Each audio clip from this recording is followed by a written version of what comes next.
নমস্কার বন্ধুরা, কুকিজ গার্ডেনে আপনাদের সবাইকে স্বাগত।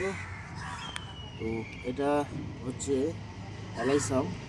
তো আমি এখানে অ্যালাইসাম 8 ইঞ্চি গামলা টবে বসিয়েছি। 4টে গাছ আছে এখানে।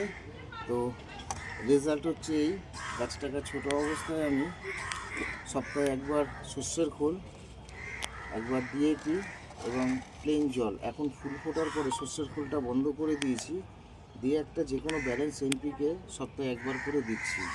ফুল ফুটে যাওয়ার সময় বারবার বলি, ফুল ফুটে যাওয়ার পরে কোনো রকম কিন্তু কীটনাশক গাছে ব্যবহার করবেন না।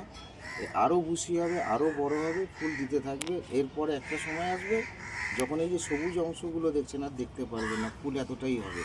শুধু এর জলটা খেয়াল রাখবেন, যেহেতু এই মাটিতে পড়ে না, তাই যখন জল দেবেন গাছগুলোকে একটুখানি এরকমভাবে তুলে মাটিটা দেখে তবেই আপনারা জলটা দেবেন।